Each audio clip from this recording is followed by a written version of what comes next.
Shalom saudaraku, sekarang 14 Februari 2026. Saya bekerja karena ini masih hari Sabtu, saya tetap bekerja sambil menunggu tokonya buka. Saya ingin sedikit bercerita kepada saudara-saudaraku apa yang saya alami bersama dengan Tuhan, dan kiranya setiap kesaksian saya ini ada berkat yang teman-teman atau saudaraku dapatkan dari kesaksian-kesaksian saya. Saya lanjut berdoakan untuk Lewi. Ya, kemarin saya sudah cerita di mana saya dikabari oleh pihak sekolah yang tiba-tiba nama Lewi itu sudah terdaftar di badan pendidikan, ya pokoknya dinas pendidikan, dan dia harus mengikuti ujian SMP. Ya memang sekarang usianya sudah 18 tahun, jadi itu kayak sekolah kesetaraan. Nah, akhirnya yang tadinya itu kan Lewi kabur-kaburan, sudah saya jemput berkali-kali membuat ulah. Jadi anak saya dari kecil itu selalu membuat ulah.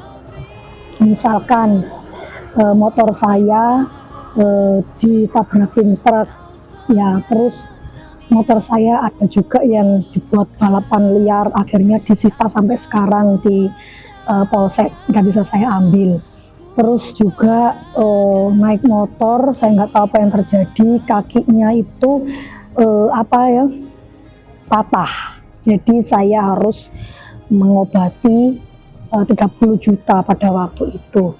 Setiap hari dia bikin ulah sampai kemarin setahun yang lalu itu saya masih memohon kepada dia supaya dia itu bertobat dan hidup benar, ya. Tetapi kemudian dia kabur lagi, ya. Akhirnya saya berpikir sudah biarin saja, terserah dia mau ngapain, jungkir balik, ya kamu mau apapun yang kamu lakukan terserah, saya sudah capek, ya pada waktu itu. Tetapi naluri saya sebagai seorang ibu, saya berpikir ketika sekolah itu menyadarkan saya bahwa saya bagaimanapun saya tidak pernah menyesal memiliki anak seperti dia, sebab bukan karena prestasi anak itu dicintai, tetapi karena dia adalah anak. Karena dia adalah anak, sampai kapanpun dia tetap anak bagi saya. Kemudian saya duduk merenung sambil bekerja. Akhirnya saya kembali lagi memohon kepada dia untuk pulang dan menyelesaikan pendidikannya, karena pikir saya, biarlah saya yang dianggap tidak punya harga diri memohon kepada anak saya demi masa depannya, untuk keselamatannya, untuk masa depannya. Apalagi sekarang saya dengar dia itu ada di markas orang-orang dan anak-anak yang liar, yang tidak karuan.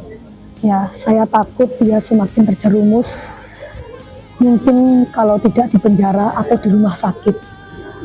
Saya kemudian merenung dan memikirkan, biarkan saya sekali ini merendahkan hati dan diri saya kepada Tuhan dan meminta anak saya untuk kembali pulang, supaya untuk menyelamatkan masa depannya. Saya tidak lagi memikirkan harga diri saya sebagai seorang ibu, tapi saya memikirkan keselamatan dan masa depan anak saya. Memang sangat sakit Tapi itulah kasih. Lebih besar kasih saya daripada rasa sakit yang saya alami karena perilaku anak saya. Ketika saya merenung itu, jadi ketika saya bengong di sini, bukan bengong, merenung gitu ya. Tiba-tiba saya itu mendengar jawaban Roh Kudus di dalam hati saya. Begini, jika orang tua yang jahat saja tahu bagaimana cara memberi yang terbaik untuk anaknya, bagaimana dengan Bapamu yang di sorga? Apakah Tuhan Yesus ketika dia lahir di dunia ini memikirkan harga dirinya yang harus mengosongkan dirinya untuk turun ke dunia menjadi serupa dengan manusia, dan misinya adalah untuk menyelamatkan kita semuanya.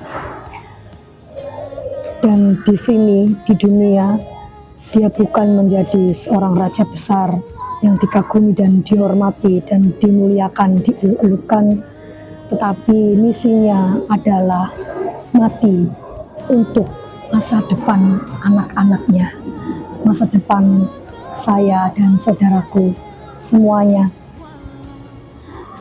Ketika Tuhan berkata di hati saya, apakah aku memikirkan harga diriku sebagai Allah untuk mati demi kalian yang sebenarnya tidak ada gunanya bagiku, tapi karena begitu besar kasih Allah kepada dunia ini, dia rela untuk mati dengan tidak terhormat, diludahi, diberikan mahkota duri, diludahi. Seketika itu saya merasa pengorbanan dan harga diri saya yang saya berikan kepada anak-anak saya. Seketika itu saya merasa tidak ada apa-apanya dibandingkan pengorbanan Tuhan bagiku. Lalu saya bilang, Tuhan, ampuni saya karena masa depan saya Tuhan telah mati. Bukankah saya begitu sakit ketika anak saya berbuat ulah,